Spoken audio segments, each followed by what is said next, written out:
This is Goss's Garage with Pat Goss, co-host of PBS's Motor Week. He'll take your calls and comments now at 844-885-4677 or email him at radio@goss-garage.com. And now, Pat Goss. Hi everybody, and thank you for joining me here in Goss's Garage. If you have a question or a comment, remember that number, 844-885-4677. All right, no matter how hard we try to keep up with all the changes in cars, there is always a moving target that keeps us guessing. Car air conditioning is a great example. Early air conditioning systems used a refrigerant gas called R12, which was horrible for the atmosphere because it caused severe damage to the ozone layer. So, in the 90s, R12 was banned from production in the US and replaced with a product called R134A, which was supposed to be much better for the environment. But wouldn't you know it, now the government is saying R134A is also too damaging to the environment, so there is another new product that is replacing R134. Oh, crap.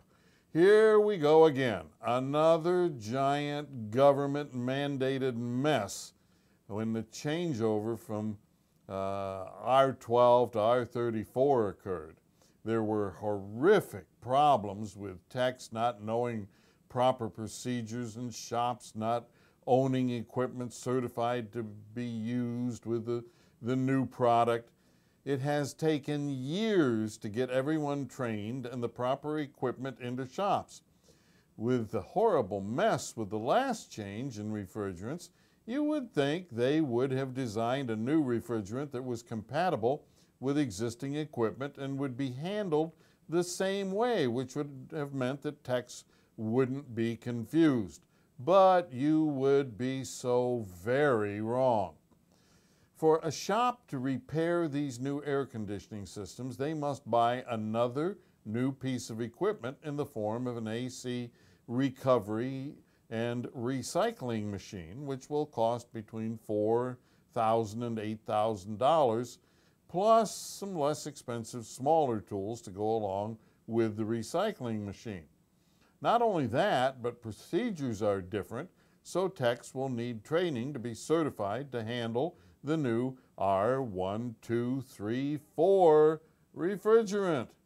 Not only that, but for you do-it-yourselfers, you may not be able to buy R1234 without a license, so you'll be faced with much bigger repair bills.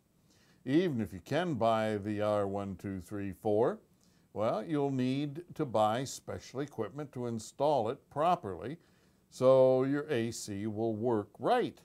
Seems like more of the government trying to protect us from ourselves and protect the environment, but without any idea of the impact on small business and individual car owners. But it's here, and there's absolutely nothing we can do about it except learn as much as we can. As a driver, you need to know about a label under every car's hood that tells the type of refrigerant in your AC system. This is important because you have to make sure the shop that does your car air conditioning work is certified and has the proper equipment for your type refrigerant.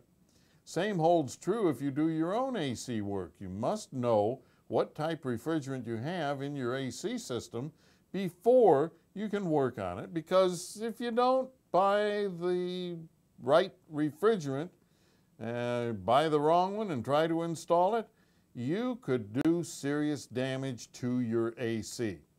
Remember, the new refrigerant is called R1234YF, and it's already in some cars, so check your late model car to see if yours is one of them. My Jeep has it. Does your car? More confusion for an already seriously misunderstood part of our cars. All right, folks. There you have it. New refrigerant for air conditioning systems going to be a boondoggle any way we go about it. Let's talk about that and other boondoggles with our very special guest, the host of Motor Week, Mr. John Davis. John, welcome to Goss's Garage. Yeah, I'm a boondoggle with a capital B. Good morning, Patrick. How you doing? You know, this R1234YF actually started from a European mandate. And I remember when it first came out, some car makers, I think notably Mercedes, were refusing to use it because they thought it was a fire hazard. And I'm just sort of wondering whether we've taken a step back here towards the days of propane when that was used as a refrigerant. Yeah, it's. I saw that bit about Mercedes. Mercedes actually put it into, I think, like 500 SLs, and then they conducted that test and found that it could burn, and then they recalled all of them and retrofitted them and didn't do any more. So I guess I remember, though, that the European Union took some kind of sanction against them and wouldn't allow them to sell cars in certain countries. Fusing, and the government mandates these things, and for us as a small business, and I own 2 shops, that means that I'm going to spend a minimum of probably $10,000, but more likely $15,000 to $20,000 to comply with this rule. And for a small business, that's a lot of money. Think about, there was a good editorial in Automotive News, which is a industry publication that you and I and a lot of other people read. But it was basically saying that the government is now getting deeper and deeper into designing the cars. And of course, exactly what you were pointing out, they make these mandates without thinking about the ramifications. And Keith Crane, who was writing the editorial, was actually talking about Europe, which, is on the road to trying to ban internal combustion engine gas and diesel cars by 2040. I think France has already said they want to do that. And the thought of how many people you will put out of work, traditional technicians, how much it will cost to retrofit shops, what about all the gas stations that may have to close down or turn themselves into electric stations, that even though this is going to take a long time, it's going to disjoint the economy because cars are such an important part of our worldwide economy. But they never think of that. And when they are asked how much it's going to cost, they always come up with these internal estimates that, it's not going to cost very much. They never get that right, and they never ask outside people, that may be less passionate to do estimates. And the public just sits there and takes it because they think somebody else is going to pay for it. Yeah. Well, it's kind of interesting.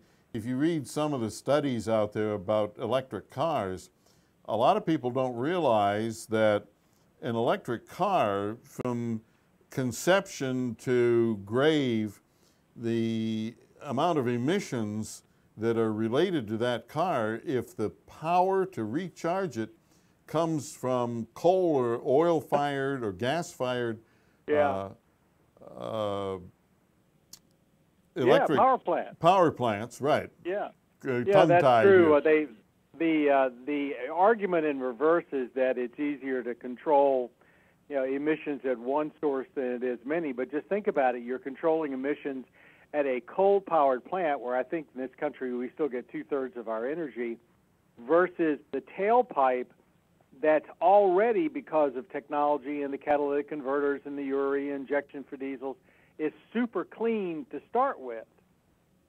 Yeah. It is an interesting argument. And this editorial from Keith Crane also went on to point out that while all the governments are running hell towards electric, that really it's being fueled by incentives, and if the incentives dry up, nobody really has a clue what's going to happen. And unfortunately, I like electric cars. I think they have a real good place.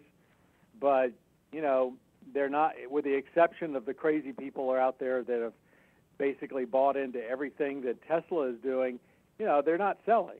And, you know, GM has over a 100-day supply of Bolt EVs, which is a remarkably great car. And without government forcing electric cars down everybody's throats, they probably aren't going to be mainstream for a long time.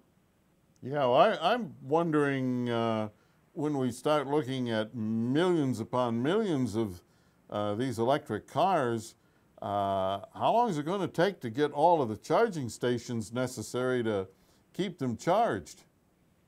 Not only that, but they, you know, right now you have a division. Most folks don't realize that the stations that have been designed to charge Tesla cars, and you know, the company has put a lot of them around the country, you can't hook up anybody else's electric car to them. And I just read this morning that Toyota, Mercedes, a lot of other people are now working on a replacement for lithium-ion batteries that they will call, it's a solid-state battery that uses a solid electrolyte, and they expect to start seeing them on the market within 4 years, and that's likely to require an entire different type of charging system. The only good part is you might be able to do it in a few minutes like you do gasoline, instead of 30, 40 minutes for these fast charge stations. So that is still evolving so much that if you invest in it now, you may have to invest in it again in 5 years. Yeah. It's a crazy situation and getting crazier by the minute, but I think you know, I can see somebody like you eventually saying, hey, look, I'll replace tires, shocks, and mufflers, and I'll be happy. Yeah, we're rapidly approaching that situation. I tell you, that's unfortunate. It's pretty nuts. But John, we need to take a break. We'll be right back. More with John Davis, the host of Motor Week, right here on Goss's Garage. Stay tuned. Pat will take your calls next at 844-885-4677. Goss's Garage continues in a moment. Never drive with a bad attitude. I know that's hard with so many stupid, distracted, aggressive, and just plain rude drivers on the road, but it really is the safe thing to do. I drive a lot, and I used to see reckless, rude, or aggressive drivers maybe once a month. But today, it seems like every other driver is doing something stupid. When it was sporadic, it wasn't so hard to deal with, but now it seems like there's always an idiot 3 feet from my rear bumper or weaving into my lane or cutting me off. Distracted? Probably. Dangerous? Absolutely. But there's nothing to do except drive defensively and not aggravate other drivers. Much as I'd like to, I don't middle finger the offending driver, and definitely don't hit my brakes to scare a tailgater. Initially, these situations may be simple mistakes, but an aggressive response to a mistake can escalate it into a personal confrontation, which can easily turn into road rage. Unfortunately, you have no idea which one of these idiots will try to hurt you with their car, a weapon, or their fists. Also, never make direct eye contact with the offending driver. If you're the offender, be courteous and get out of the way. Whether it's a mistake or intentional aggression, remember, back down, yield, let it go. It takes brains to overcome anger. Use your brain. Be smart. Life changes at a ferocious pace these days, especially when it comes to maintaining our cars. For example, automatic transmissions now need regular fluid flushes. Transmission fluid breaks down with use, and although it may look fine, its additives wear out and it can no longer properly protect bands, clutches, seals, and other hugely expensive parts inside your transmission. Bottom line, more wear and a shorter transmission life. Now you can significantly extend transmission life with a BG transmission flush every 24 to 30,000 miles or 2 years. BG makes the best transmission flush machine I've ever tested. It renews all of the fluid in your transmission, not just a small part of it. The BG transmission flush machine is safe, too, because it uses the natural circulation of the transmission. Your transmission will work better and last longer. As with everything BG offers, this is a superior service. For more information, go to bgprod.com or bgfindashop.com. This is Goss's Garage with Pat Goss. Call the show now at 844-885-4677. For those of you enjoying Goss's Garage on TuneIn.com, please note our new showtime every Saturday morning at 9 a.m. Eastern. And remember, for those of you who are familiar with our 1 o'clock time slot, we repeat this show at 1 o'clock.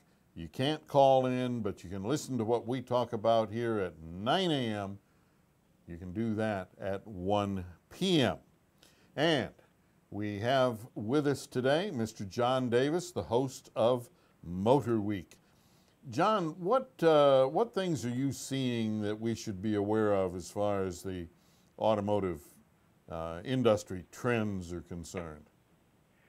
Well, there's not as much new for 18 as I guess in technology as we've seen in the last couple of years, but we are finding that a lot more and more of the new technology that's been forced on us, like the touch screens and blind spot monitoring and reverse automatic braking, that those systems are becoming standard rather than options. And when people get into the cars, they're not quite prepared for it. And since nobody really reads an owner's manual like they're supposed to, they get surprised. I'll give you an example. I was going to, we have a Chrysler Pacifica minivan at work as part of our long-term fleet, and it's a really nice vehicle, and it's got a tow hitch on the back. So I basically was going off on a trip, and wasn't pulling a trailer, but I put one of these cargo baskets in the back that I use, hooked it all up, got in the car, put it in reverse, and backed up about 2 feet, and the car screeched and came to a halt, and it would not move. And, of course, what was going on is the backup sensors that automatically brake you if someone's passing behind you had activated because they thought that basket was something behind the car. So I then spent literally the next 15 minutes. I realized what was going on, but I spent the next 15 minutes trying to go through the menus on the system to try and figure out how to cut that off. Yeah, so that I would be able to back up and start my trip. And it's things like that are can be frustrating because you're not prepared for them. They can be annoying, and it really takes the shine off of new vehicles. And it's one of the reasons a lot of these quality polls sometimes show a certain brand has dropped in quality. It's not so much that something has gone wrong as that people have become frustrated with the new technology. And to go even further, they've become so frustrated with the new technology that now a lot of manual controls are coming back. So you've got this big expensive screen you paid all this money for on the dash with touchscreen, and under it you've got redundant controls again, and on the steering wheel you've got redundant controls. Steering wheels on cars now are so complicated, and there's so many switches, there's almost no place for your hands. It's just really kind of weird. Yeah, that's if you haven't bought a car in 5 or 7 years or 11, like the average age of cars, when you go in, you're probably going to be surprised. Well, I found out something. My 17 Jeep Grand Cherokee has cross traffic alert. That's what I was talking about. Yeah. Well, what I found out the other morning, I was in a hurry. I had parked it in the garage. I backed out of the garage a little aggressively. Well, I thought I was going to, because it recognized the sides of the garage door as being the moving object. Correct. And it spiked the brakes like, oh my God. 6 inches, I'm pinned back in the seat, and this sucker won't move until I move it forward and then back out of the garage very slowly. And yeah, you don't really want to cut the systems off because they are useful, but we're not used to it. And also, you wonder if they tested it for that kind of situation. If they did, why didn't they somehow overcome it? But it's all a learning curve. Well, the one thing I really don't like, and that's auto stop start. I'm more neutral on it, but why don't you like it? I don't like the delay if you're sitting at a traffic light and something is happening or something you need to do something really quickly. You can't do it. Well, most of the systems that we see come in, the moment you take your foot off the brake, the car restarts. So I can't honestly say I've been annoyed by that. We tend to be annoyed more by the systems that don't work smoothly versus the ones that are almost invisible. And we do think that if you have that system on a diesel, it can be a pretty annoyingly rough situation. So much so that, some car makers, like I believe it's even BMW, they're starting to put off buttons for automatic stop-start very prominent so you can get to it easy. Yeah, my car has an off button, which I use every time I get in the car. I've tried it both ways, and I can't measure any difference in fuel economy. Mine is. We all know you are not typical. You have the lightest foot of any person I've ever met. There is no hypermiler in this country, I think, Pat, that could beat you. Actually, I'm surprised you're complaining about not being able to get away from stops quickly, because I don't think that's you. I mean, you do everything you can to save gas. Well, yeah, but it's probably psychological. It's just that feeling of helplessness. Yeah, for that, what is it, 40 milliseconds or something? Because mine is really smooth. You can barely feel it as far as the stop or the start. But I just find it annoying, and that's just one more of my foibles. Well, no, you talked at the top of the show how the government has brought all this upon us, and those systems allow the automakers to boost their fuel economy. I think it's something in the order of a half mile per gallon. And that's a huge deal in these tests when you're trying to get to 40 and 50 miles per gallon to meet government mandates. So I actually am kind of glad that we're going to have a pause in the fuel economy standards, because the next level that we have to get to is probably going to cost consumers quite a bit more money than what has happened so far, and hopefully maybe technology will catch up with the goals in a little more cost-effective manner. All right, John, hold that thought. We're going to take a break. More with John Davis, host of Motor Week, coming up here on Goss's Garage. Operators are standing by to take your call for Pat at 844-885-4677. Goss's Garage continues in a moment.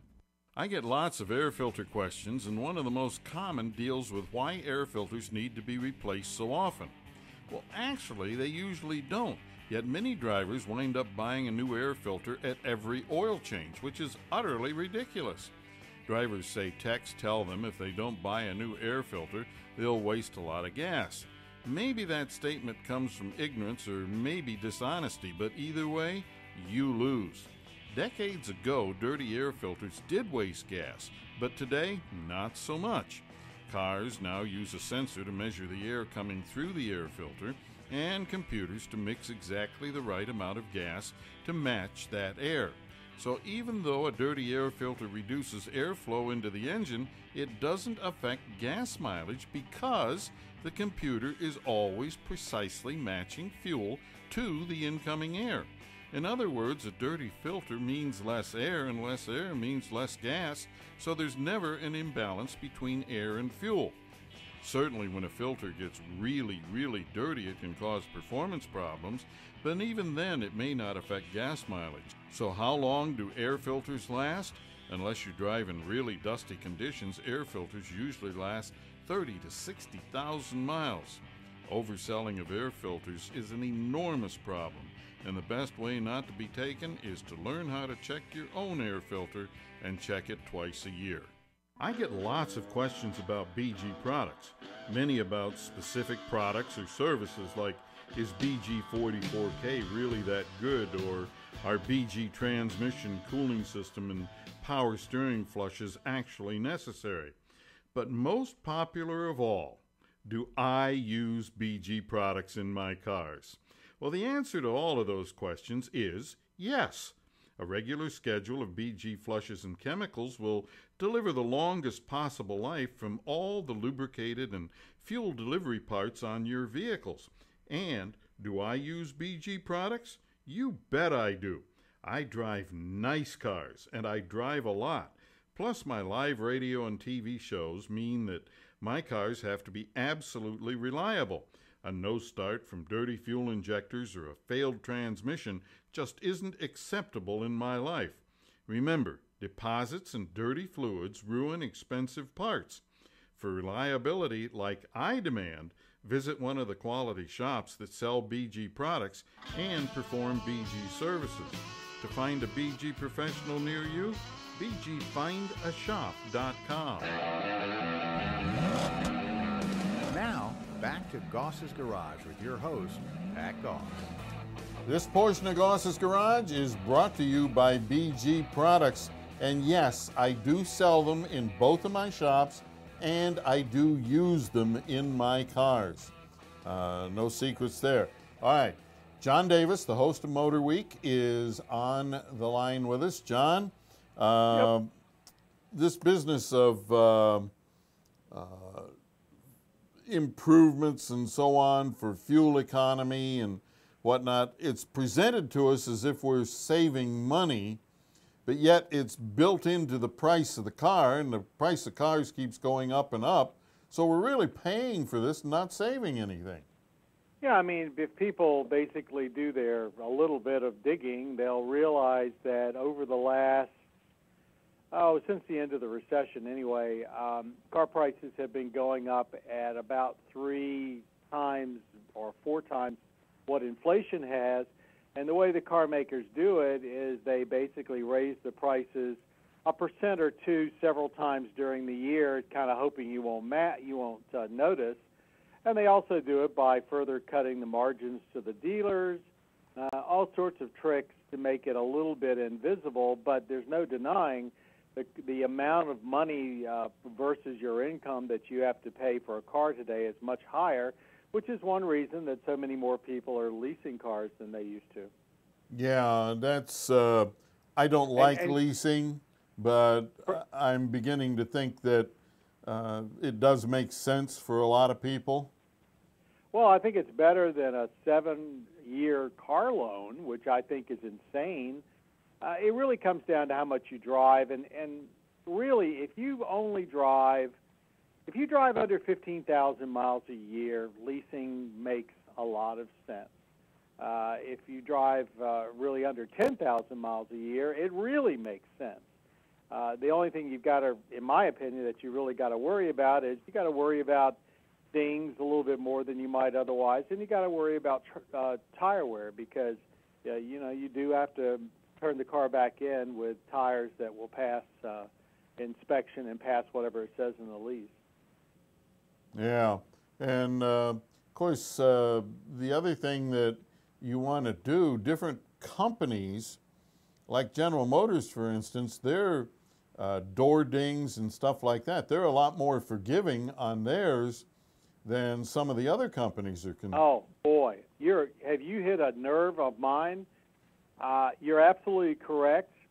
I remember years ago, I thought Mercedes was the first one that came out with a common sense approach.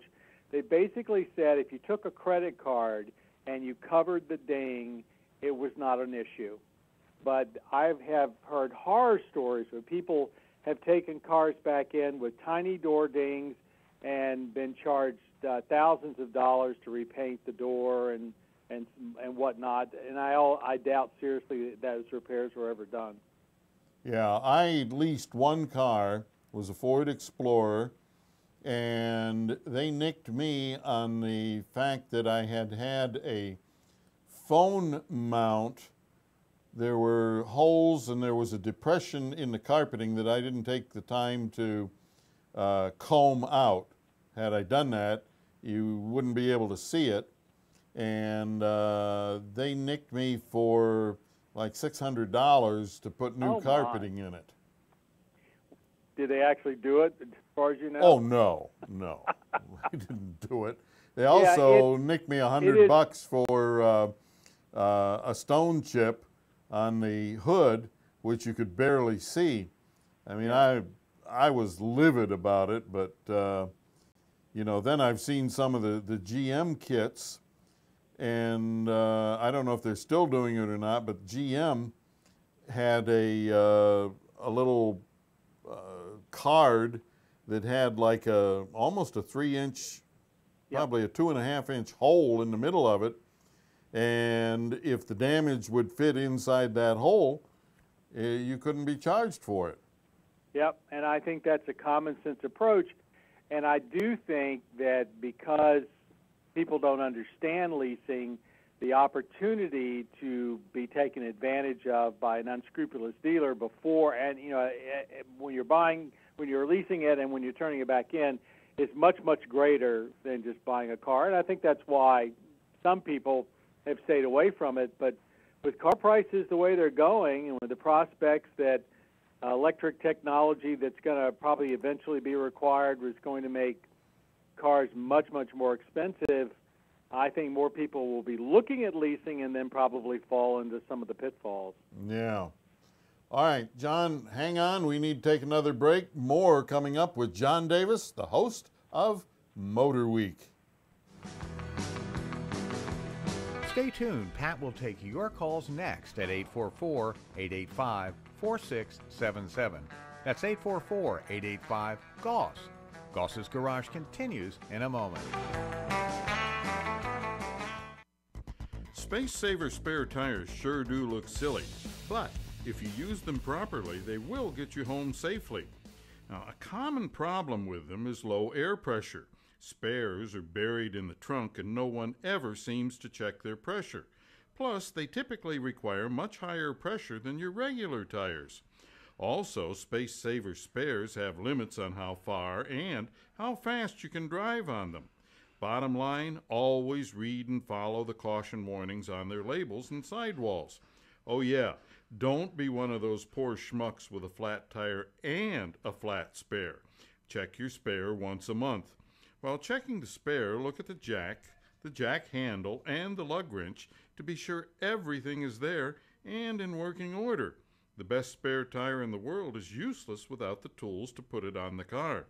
Some cars may even require special lug nuts to mount the spare. If those special lug nuts are missing, you will have no safe way to use your spare. Life changes at a ferocious pace these days, especially when it comes to maintaining our cars. For example, automatic transmissions now need regular fluid flushes. Transmission fluid breaks down with use, and although it may look fine, its additives wear out and it can no longer properly protect bands, clutches, seals, and other hugely expensive parts inside your transmission.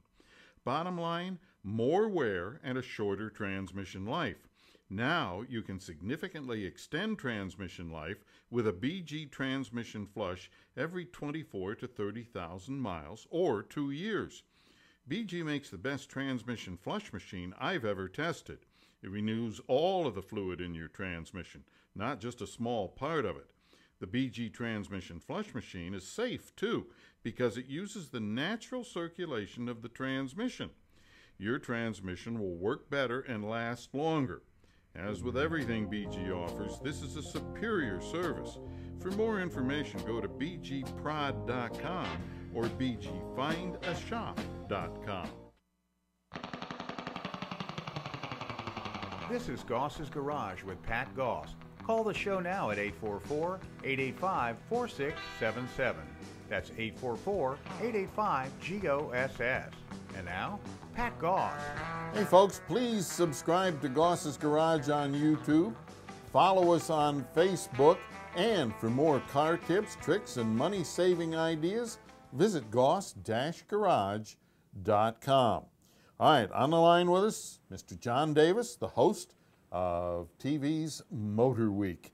John, how do you feel about some of these cars that we're seeing or going to see that are coming from other countries, namely China? Well, so far our experience with the couple that you can actually buy is been a good one. People don't realize that there is one particular model of Volvo that you can buy, one of the long wheelbase X60, I think it's called Inscription. And more common is the new Buick Envision, a mid-size SUV.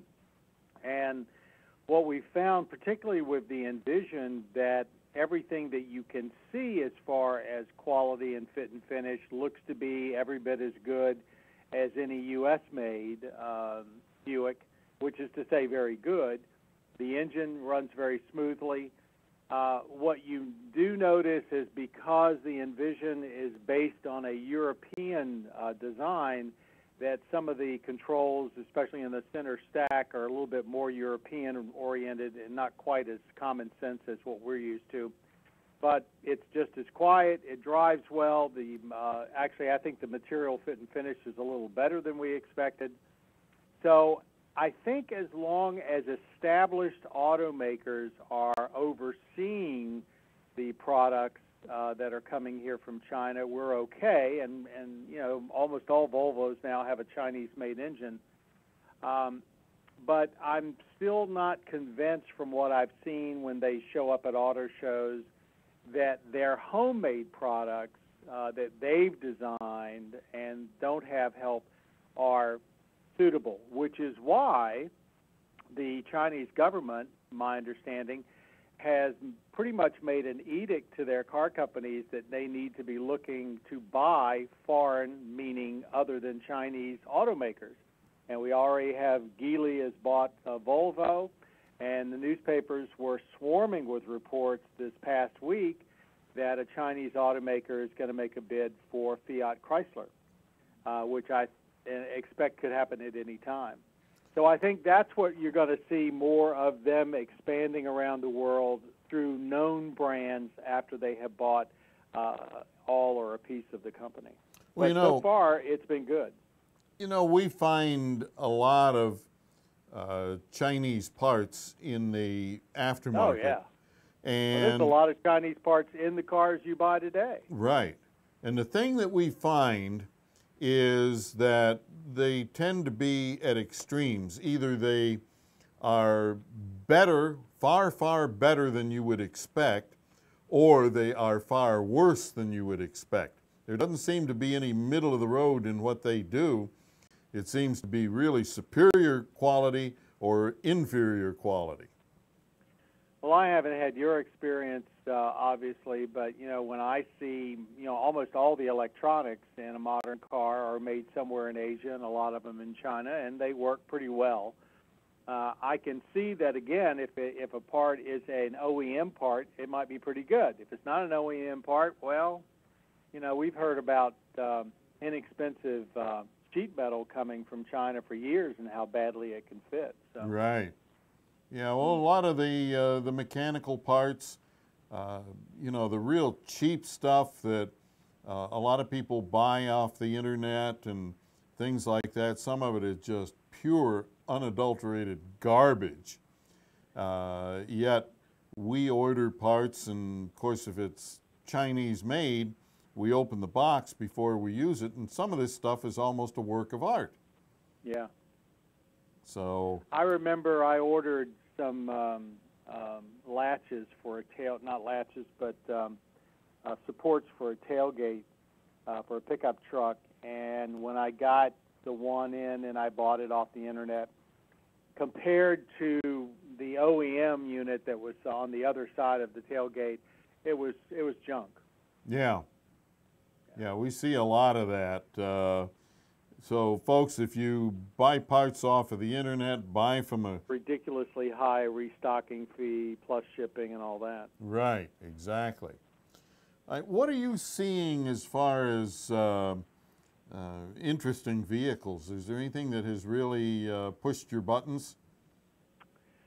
Well, I have to admit, the most interesting stuff right now is tending to be pretty expensive. Over the summer, we had a chance to test the new Aston Martin DB11, which is, a $250,000 car, and some other stuff. So they're always easy to get your blood pumping. The vehicles that we get constantly asked about, I mean, there is one vehicle, there's one vehicle that we get more questions about than anything else, and that is what will probably be the 2020 Ford Bronco. Oh, yeah. Come January, we'll see the 2019 Ford Ranger, and which will now be a mid-size truck. It won't be as small as the Ranger I own. And then following thereafter is going to be this Bronco, which, if you read the internet, all these people that have probably never even driven in a Bronco, they think or they're expecting or they're hoping for some rough and ready two-door with a tailgate off-roader, and I don't think it's going to be that way. I mean, all the indications are it's going to be a lot more like the original Ford Explorer, being a four-door wagon with a back end, with a hatch. Most reports basically point to an Australian, well, I shouldn't say Australian-made, but an SUV that Ford sells in Australia that's based on the Ranger chassis that they sell around the world, and that's likely what we're going to get. So, in other words, we're going to go back to the traditional mid-size body-on-frame SUV. They want something that will go up against the four-door Jeep Wrangler. And at the same time, it hasn't gotten much fanfare, but over at Chevrolet, when Ford is showing the Bronco, they're going to be showing a new Blazer. As a matter of fact, we might see the Blazer first. Again, four-door body-on-frame SUV, mid-size. Yeah, one of the best cars I ever owned was an old, and I bought it used, had a lot of miles on it when I got it, was an S10 Blazer. And that little son of a gun, it was horrible as far as power was concerned, because it had the 2.8 engine in it, but you couldn't kill that thing. I had it for years and put a ton of miles on it, and I really enjoyed it. Wasn't too big, wasn't too small. And I went to that from a full-size Bronco, which was just too big and too thirsty and so on. Yeah, I think the Blazer always sort of gets left out of the conversation, I think largely because it was always a step behind. But those S10 Blazers were very good vehicles. They didn't put the money in them as quickly as Ford did. They didn't go to four doors as quickly as Ford did. They didn't put a hatch on the back. All sorts of things kind of kept it in the shadow of Explorers, I should say, not necessarily Broncos. So, but yeah, they were very, very reliable. Yeah, I remember testing them, and they sometimes wouldn't get out of their own way. Yeah, the acceleration was just dismal. That little engine would sit there and just grind away and make all kinds of strange noises and so on, and you have to open the door and, kind of like being on a skateboard. Funny. However, they're coming back, although they won't be as nice or as inexpensive to keep up as they used to be. Yeah, that's for sure. Now, the other thing that we're seeing, and I don't know how you feel about it, but it's been pretty impressive for us. We're seeing just about everything that you can imagine with a 4-cylinder engine these days. Oh, the ubiquitous turbo 4 2-liter. Yeah. Again, you know, we keep talking about the European influence. It's a direct result of laws in Europe that make any vehicle with a larger than a 2-liter engine very expensive to register. So, you know, the world has settled on the 2-liter turbo 4-cylinder to replace the 3 and 3.5-liter normally aspirated V6. And I have to say that in most cases I'm a fan. I think they're perfectly adequate for most drivers. They're not going to give you quite the rush, but you know, we're seeing well over 200 horsepower out of a 2-liter turbo and approaching 300. Matter of fact, there's a couple out there with 300, and that's a lot of horsepower for a 2-liter 4-cylinder. Yeah. What is it? Focus RS or something that's and like. I think the new was it the Honda SI has got that got a 2-liter turbo. I might be wrong on that. Yeah. But yeah, it you know, it doesn't necessarily mean that it's 300 horsepower. It doesn't necessarily mean that they're the best on the market, and there's questions about long term, but right now they're certainly fun to drive. No oh yeah. And you know, the interesting thing, we're seeing a lot of them that are already getting some pretty high miles on them, and we don't see a lot of problems. No, I think that's, and you can explain it better than I do. I think a lot of that has to do with how the powertrain is now, turbo is much differently cooled than it used to be. Yeah, turbos these days, I can't remember the last time we saw a bad turbo. And if you think back, what was it, in the 80s when Chrysler built all of those K cars with turbo motors in them, and you know, you couldn't keep a turbo on them for more than 25 or 30,000 miles. We don't see any of that anymore. Fortunately. Yeah. I can remember the first turbo 4-cylinder that we tested way back in the 80s, and you know, in those days, it seems to me that of all the more pricier brands, Volvo was probably using them more than anyone else, and you know, they had a lot of problems. Yeah, for sure. All right, one other thing. What do you think about all of the 7, 8, and 9-speed transmissions that we're starting to see? Well, that's a good question, and it seems to be, by the way, it's the Honda Type R that's got over 300 horsepower, the Civic Type R. It tends to be brands or manufacturer specific. Most of the 8 and 9 speeds that we've seen from Europe, which may or may not be a dual clutch transmission, some of them are just standard automatics, they tend to be pretty smooth. We've noticed a big variation with, say, Honda products between one vehicle or another. We've only tried a couple of the new 10 speeds, and I think we've tried one in a Camaro and then something else. We found it actually shifted pretty well. The problem is if you are driving modestly, just tooling around town, going through traffic, they can get very, very busy, and it can be a little annoying. When you're really on the throttle, though, we find they zip through the gears pretty well, and it's very smooth. But the whole purpose of them, of course, is for fuel economy. So just like automatic stop-start, it's far from perfect. But they're getting better. I don't think they're quite perfected yet.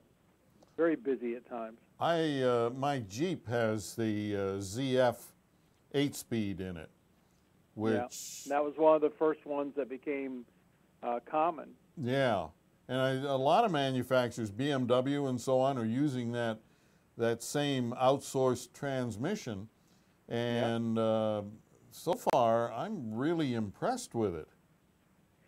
Yeah, but that same transmission, when it first came out, was getting a lot of criticisms because it would hunt around too much. And that's not so much a mechanical issue as it is just the software and what they were making it do to get the fuel economy. Because the whole idea of these things is to get out of the low gears to the higher gears as fast as possible to improve fuel economy. Right. And, you know, I think as they've gotten them sorted out, they're better. So it's I think when we had the latest Honda Pilot in, we thought it was a little busy. Now we've got the new Honda Odyssey in, and it seems just fine. Yeah. Well, they're certainly working on it. But you look at the fuel economy, again, back to my Jeep, which is a whole lot bigger than the Cherokee that I used to have with the 4-liter inline 6 in it. Yeah, you and me both. I've got the 3.6 that's almost 300 horsepower. And where my old Cherokee used to get 14 or 15, maybe 15 and a half on a really good day with a really strong tailwind, I'm doing 22 to 25 on this bigger Jeep. So, and yet people are still complaining. They want to know why we're not getting 40. Yeah. Maybe it has I mean, to do with your pushing. They're driving something that weighs, you know, 1,500 more pounds or whatever. So right, and it's a brick. Any way you go about it, the aerodynamics, it has the aerodynamics of a brick or a concrete block. Mm-hmm. So you don't gain anything there. And then most everybody these days that gripes about fuel economy is driving something that has bigger, the optional tires and stuff like that, which enters into the equation. How about tow packages? Yeah, typically the tow package, in most cases, part of that tow package is going to be a different ratio in the differential. Mm-hmm. So that affects mileage. So, you know, if people would think about what they want and what they need and so on, and then make an informed decision instead of this business is just, oh God, I love the look of it, and buying it, they might be happier. You know, that would now you're trying to talk sense into something that's so emotional. Yeah, that's true, and I have to admit I am guilty myself. Oh, me too. You know, I want something that looks the way I expect it to look and has the features that make me feel good, whether I use them or not.